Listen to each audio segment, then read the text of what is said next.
E aí, tudo certo? Hoje a gente vai mergulhar num assunto que, à primeira vista, parece simples, mas que, na verdade, é cheio de detalhes bem interessantes. A nacionalidade brasileira. Se prepare, porque a gente vai muito além daquela ideia de nasceu no Brasil, é brasileiro. Pois é.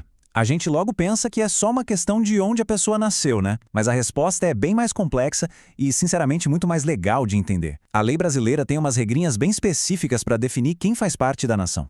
No fundo, a nacionalidade é esse elo oficial, esse laço jurídico que liga uma pessoa a um país, sabe? É isso que faz dela parte do povo daquele lugar. E é esse vínculo que garante direitos, como votar, e também cria deveres. E olha, essa analogia do clube é perfeita.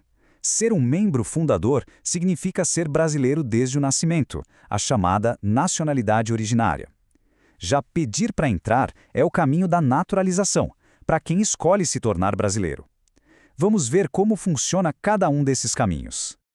Então, vamos começar pelo começo, claro, pela nacionalidade primária, ou originária. É aquela que a pessoa já ganha no momento em que nasce, sem precisar pedir nada.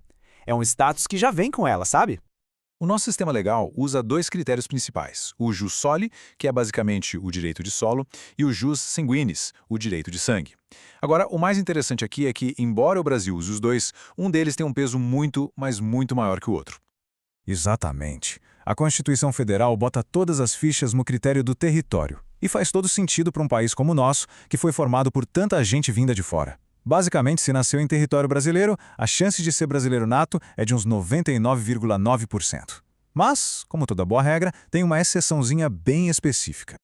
Então, olha só que situação rara. A única forma de uma criança nascer no Brasil e não ser brasileira nata é se os dois pais forem estrangeiros e, além disso, um deles estiver aqui numa missão oficial pelo seu país. Pensa num diplomata da Alemanha trabalhando na embaixada aqui no Brasil. Fora esse caso super específico, nasceu aqui, é brasileiro. Ponto.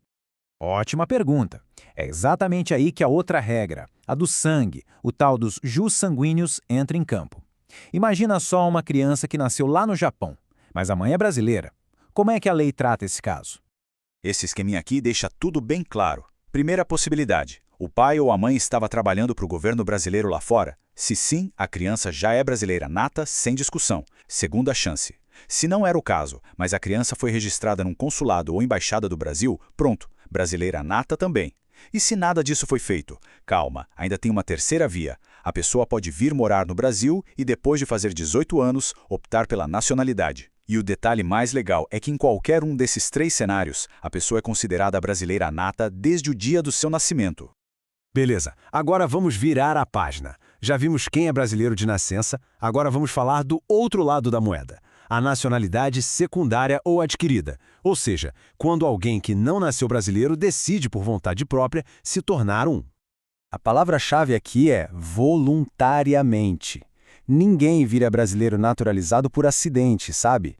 Diferente de nascer aqui, que é um fato da vida, a naturalização depende da vontade da pessoa. Ela precisa ir lá e dizer, eu quero ser brasileiro. É uma escolha ativa. E essa tabela resume os caminhos mais comuns. Para quem vem de países que falam português, como Portugal ou Angola, o processo é bem mais rápido. Basta um ano morando aqui sem interrupção e ter uma ficha limpa. Para os outros estrangeiros, a regra geral é de 4 anos de residência. E ainda tem a chamada via extraordinária, que é para quem já mora aqui há mais de 15 anos direto. Nesse caso, se os requisitos forem cumpridos, é praticamente um direito garantido. Ah, e tem esse atalho aqui que é bem importante. Ter um laço de família direto com o Brasil, tipo ser casado com uma brasileira ou ter um filho brasileiro, diminui bastante o tempo de espera. Aqueles 4 anos de residência podem cair para apenas 1. Ok, então a pessoa conseguiu, se naturalizou. E agora? No dia a dia, na vida prática, existe alguma diferença entre ser um brasileiro nato e um naturalizado? A resposta é sim, mas são poucas e bem específicas. Esse é o ponto de partida, o princípio de tudo. A regra é a igualdade total. A lei comum não pode criar diferenças. Só que a própria Constituição abre umas poucas exceções, pensadas para proteger cargos e funções que são considerados estratégicos para o país. E a lista é essa aqui. São os cargos mais altos da República, sabe? A linha de sucessão presidencial e posições muito importantes na defesa e na diplomacia do país. A Constituição determina que só quem é brasileiro nato pode ocupar essas cadeiras. E essa aqui é talvez a diferença mais forte na prática. Um brasileiro nato, de jeito nenhum, nunca, pode ser extraditado. Já o naturalizado, pode, mas só em 2 situações bem restritas. Por um crime comum que ele cometeu antes de virar brasileiro ou se for comprovado o envolvimento com o tráfico de drogas. Para a gente fechar, vamos falar sobre um último ponto. Como alguém pode perder a nacionalidade brasileira? E essa é uma área que passou por uma mudança gigante e bem moderna há pouco tempo. Antes, as regras eram bem mais complicadas. Uma pessoa podia, por exemplo, perder a nacionalidade brasileira de forma automática só por ter adquirido outra cidadania. Mas a Emenda Constitucional 131, de 2023, veio e mudou completamente esse cenário. E essa é a ideia principal da nova regra. A perda da nacionalidade agora tem que estar ligada à vontade da pessoa. Aquela história de perda automática praticamente acabou. Então, hoje só existem basicamente essas 2 formas. A primeira é como uma punição, quando a justiça descobre que houve uma fraude no processo de naturalização, por exemplo, e a segunda é um ato de pura vontade, quando a própria pessoa vai lá e pede para deixar de ser brasileira.